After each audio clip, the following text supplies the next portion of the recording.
Hey guys, what's up? It's Isaac here, and today I have a review here of this 2018 Nissan Pathfinder. I'm going to start it up, show all the features, and just do a quick little tour.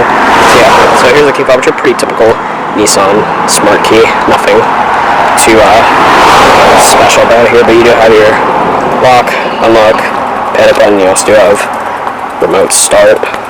I'll go ahead and do the remote start for you, so all you have to do is make sure the vehicle's locked. The horn's really loud. And then just go and hold down the start button. Not that bad. And then you can just press it again to stop it. So let's go ahead and hop in. And I'm sorry for all the possible noise, because I'm just on my typical streets of Pittsburgh, and there's a lot of cars around me. So yeah, sorry if you can't hear me that well, but I'll try and turn up the volume as best I can. So like I said, this one's an 18, and it is the SV model, and you do have the smart key access. So if I just put the key in my pocket here, tap this button, that locks it, and tap it again, just unlocks it. There's no sensor on the back of the handle like some of its other Honda or Toyota or more counterparts. But climbing in here, pretty simple interior, but still not too bad. I like what I'm seeing here. So we'll go ahead and start it up. So pretty much like most Nissan models, you do have push button ignition as standard equipment out here on the Pathfinder. So all you have to do is make sure you have the key in the interior. Just keep it right here, and then put your foot on the brake and tap the start stop button to fire it up.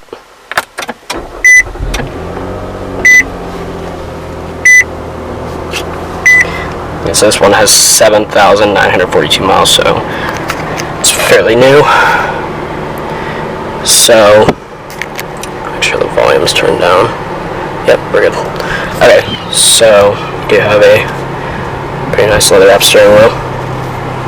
The seats are cloth, but steering wheel, is it leather wrapped? Feels like it is. And then coming to your transmission, I believe this is a CVT automatic like most Nissan models. So pretty standard, and when you put it in reverse, you will see the backup camera. This isn't the model with the 360 camera. You have to step up to the SL, I believe, to get that. But it does still have a pretty nice backup camera. I mean, it's nothing really special, but it's still very decent. Yeah. So I'm gonna turn on the lights here and hazards. And we'll go ahead and take a look at the exterior. Make sure nothing's coming up behind me.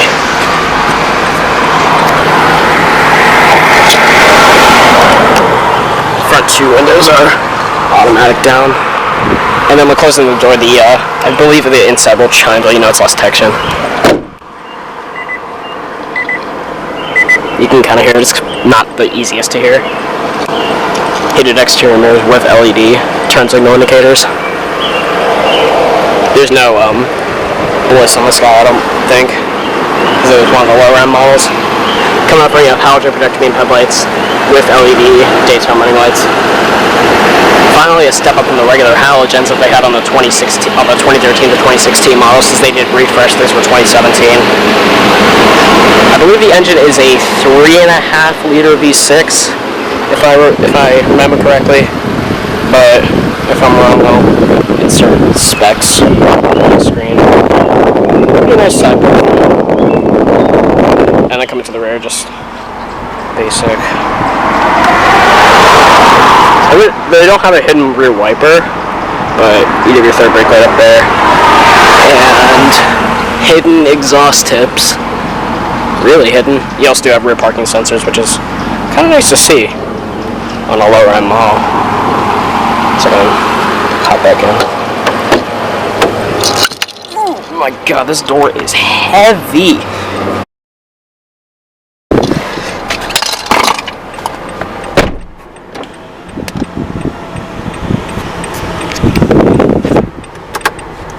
Alright, so build materials are pretty good from what I can see.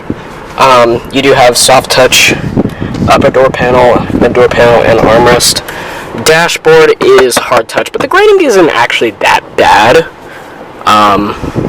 Yeah, pretty much hard touch plastic throughout the whole front, throughout the whole dashboard. But you know, pretty nice. Center console is really nice, leather padding, feels great. And you know, for a lower end model, again, not too bad.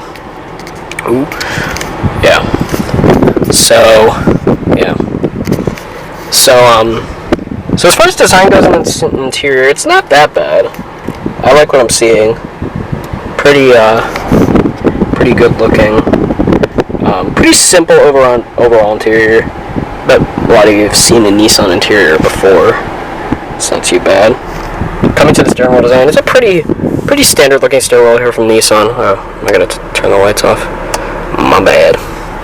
Alright, so yeah, pretty standard looking steering wheel. You have all your... Ooh, what did I just do? Oh, that controls the system. You can see that does control the, oh, okay, so you can see that does control the little screen there. I don't like how it beeps like that, that's kind of annoying. And then you do have the controls for the little center screen between the gauges. I don't like how the center screen is like slanted like that, that's kind of annoying. But you do have all your driver assist technologies, and yeah, I'll get more to that in a minute. But you do have your volume controls right here, and then you can change your media source, and you do have the voice recognition. Let's go test that out. You can interrupt voice prompts and speak a command immediately by pushing the talk switch. Audio. Alright, we'll do. You can interrupt voice prompts and speak a command immediately by pushing the talk switch. You can also use the up-down switch on 107.9 FM. Playing FM 107.9.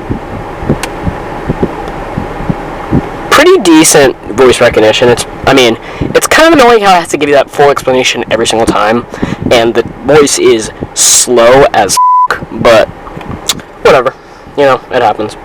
But yeah, not too bad. The voice recognition's pretty good. I honestly say it's a little bit better than Siri. That's kind of sad. What are you telling me I suck? But yeah, and then you do have your voice. You do have your Bluetooth phone controls right here, and then you do have all your cruise control stuff right here. And then over here you do have your traction control off button and your tow mode. Parking brakes down there. Here, man. On the windows, I'm not a big fan of how kind of. Oh wait, my seats. No, that's not it. But yeah, the door panel kind of slants down, so it's kind of hard to see the controls a little bit sometimes. But you do have your mirror controls, power locks, child safety locks, and your windows. The front two windows are the automatic. I think I already said that, but yeah. And then over here you do have your headlights, fog lights, and your blinkers. There, tap the 3.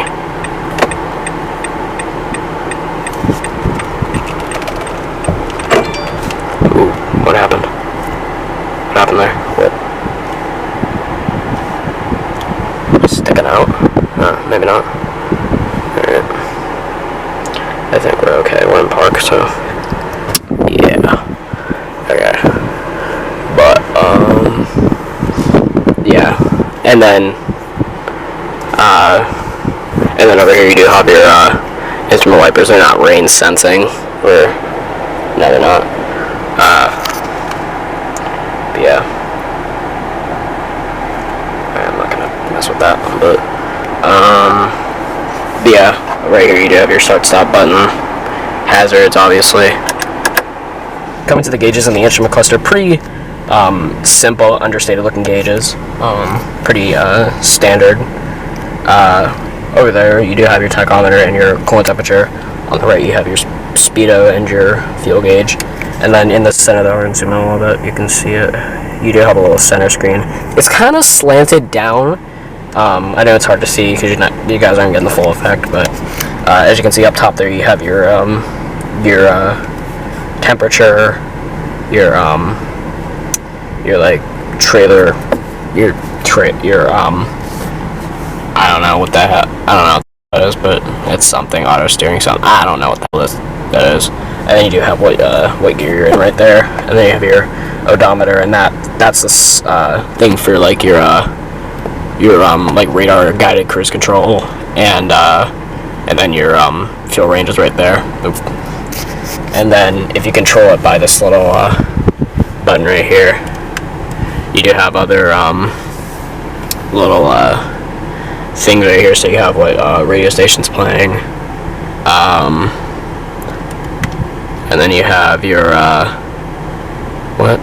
And then you have like your a little bit more of a graphic of your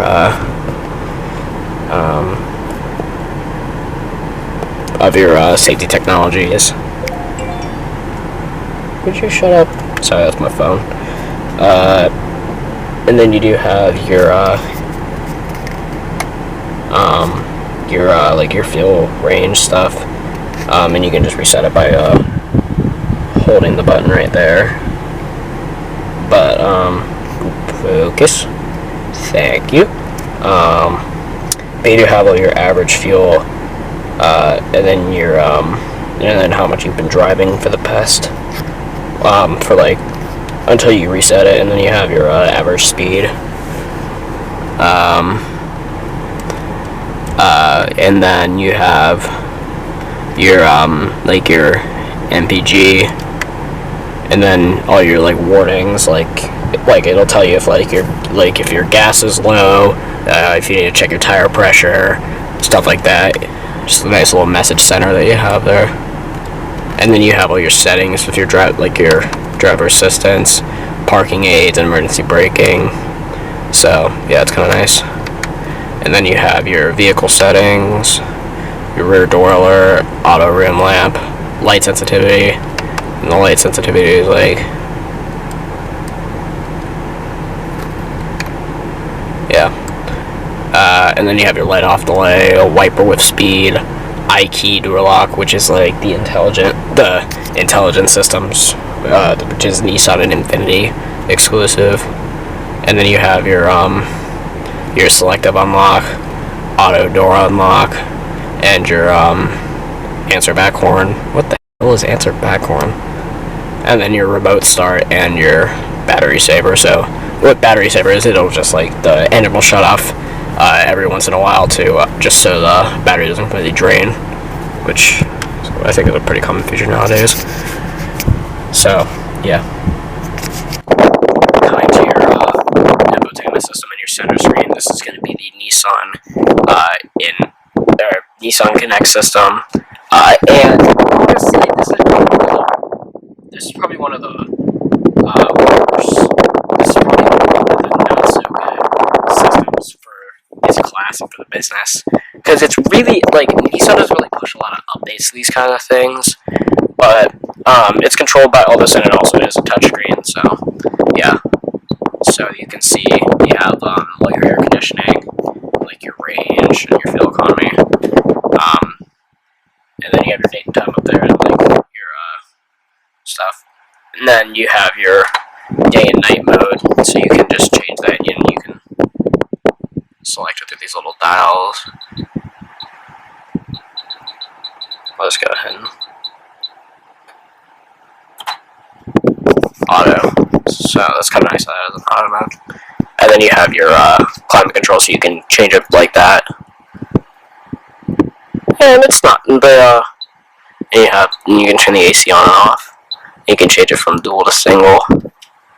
And then you have your audio, and you have FM, XS, Sirius, AM. It still has a CD drive, which is actually kind of surprising considering most cars nowadays don't have it. It's right down here.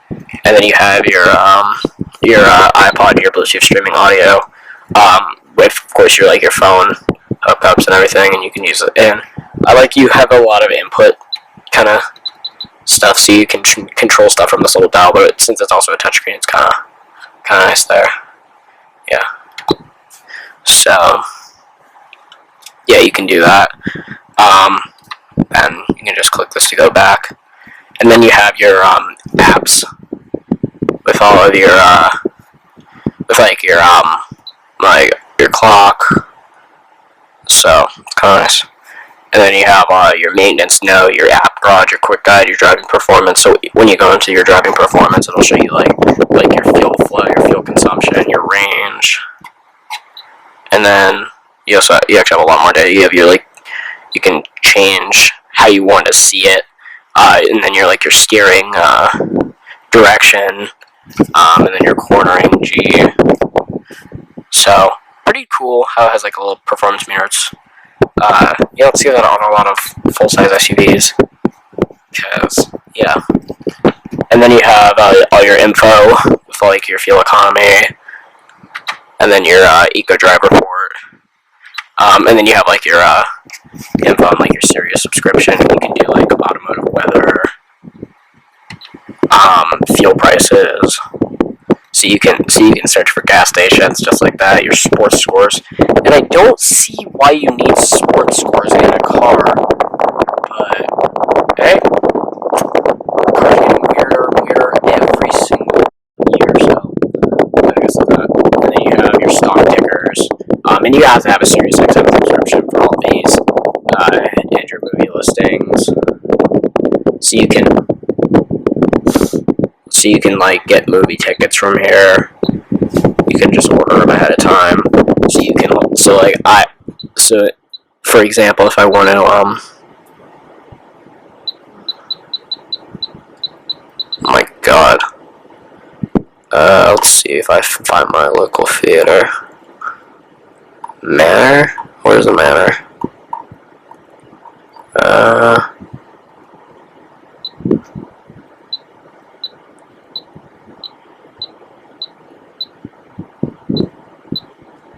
Oh, I guess it's my local theater isn't on here, but we won't waste any more time. And then you have your default city, so you can change all that. So I can select mine, so I can do where I am right now: Pennsylvania, Pittsburgh, and then once this thing goes away, I think we can go back to movie listings, and if we click theater, oh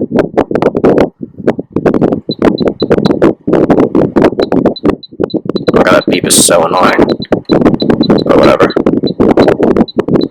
I try and find my local, there it is. Oh, I just passed it, my bad. So I can just go onto Manor Theater here, and I can just look through movies, and see what I really want. But yeah, pretty cool. I mean, a lot of cars nowadays kind of have that. And then you have all your settings, like your Bluetooth, your phone, and your like messaging and mail, your audio, your screen settings. So you have like your like your display settings. So you can have like the brightness, the contrast, the black level. Never seen a black level before. And then you can do like the display off.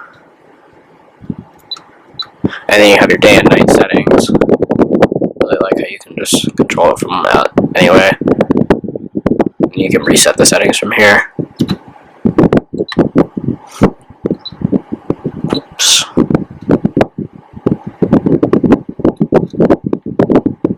And then you have your Bluetooth settings, so you can go into that. You can obviously set up a device, do all that, and then you have your phone and your mail, so you can connect a device. And you have your audio settings, and you also have cover art, and your sound settings, so you have your bass, treble, balance, fade, speed sensitive volume, and all that. Volume adjustment, audio volume guidance, ringtone. So when you're in a Bluetooth call, which your phone's ringing, you can set the volume for the ringtone. And you have like your incoming call volume, your outgoing sonar volume, whatever that is, your button beep sound. I'm gonna turn that on because it is so freaking annoying. Alright, finally. And then you have your clock settings, so of course you can adjust the clock from here. Your voice recognition, your camera and your sonar, predicted like the guidance lines you can turn on or off, and your sonar, like your parking sensors, and then you have your other. So you have like your keyboard, your language, your keyboard type. So you can change it from like alphabetical to QWERTY, and you have your software information. So I mean, I think you have to go to a dealership because it's updated, but I'm not sure. But yeah, and then down here you have all your like your controls. You have your volume and your disk drive, of course. Then you have all your presets. No, this isn't a 6-disc CD changer. And then you have your radio, disc, media, scan, seek and track buttons, repeat, and then you have your tune knob, and then you have your climate controls down here. So you have all your temperatures, fan speeds. Actually, not as loud. Actually, that's not that loud. That's kind of nice. And then your rear window defroster and all your mode. You actually have to change zones from the screen. I just realized that you actually have to change it from the screen here, but you tap climate here, you can change the zones from there. Pretty simple. Nice dedicated button for it. So yeah, you can do that. Yeah, and then of course you have your 6-speed automatic right there with lower gear selection, and then you have your God,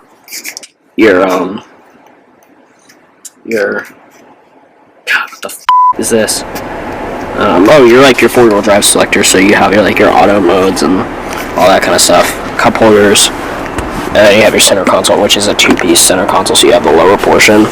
Pretty decent space. I mean, it's not the best, but you have that upper portion as well. So you have, and then in here you have a 12-volt power outlet, and 2 USB ports to land an audio in and video in jack. Quite nice. Then you have your upper portion, which just has a just a little storage space. And then you do have a auto dimming rearview mirror with home link. Up here you have your sunglass container, and then your LED map lights. LED. Thank you. And then you can turn them both on from there. And then you also have like your power lights. I think you control that.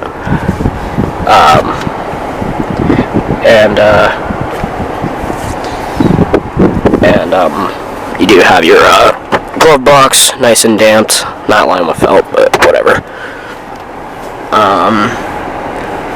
Yeah. And then also down here you have another 12-volt power outlet and 2 USB ports. There's no Apple CarPlay or Android Auto in this vehicle. I don't think most Nissan vehicles have that just yet. Hopefully coming soon. But yeah. So yeah, that's pretty much it. So we'll go ahead and shut it down. We'll go ahead and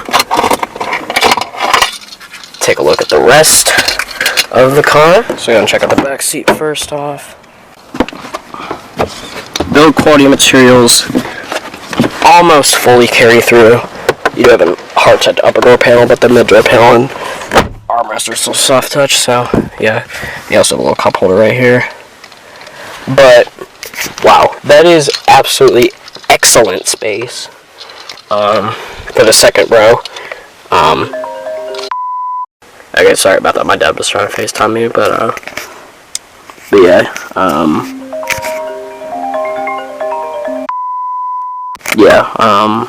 right back here you do have all your fan controls. It's just single zone. Back here, fan speeds, and then it's through this little screen, and then you have 2 USB ports back here. So pretty nice, but yeah, honestly, just amazing space back here. I didn't think it would be this good, although the seat is pretty far up. So yeah, but yeah, we'll go ahead and check out the third row. If I can kind of climb back there, hopefully. There's a child seat back there, so the easiest. But yeah, I can kind of climb back here. Although it's probably not going to be the most comfortable thing, but Okay, so I can't really give you like a really easy comparison, but since the seat is folded forward, but yeah, I mean it's not bad back here. I mean, I am sitting in a child's seat, which is a little idiotic, but whatever. I look like a dumbass all my life, but yeah.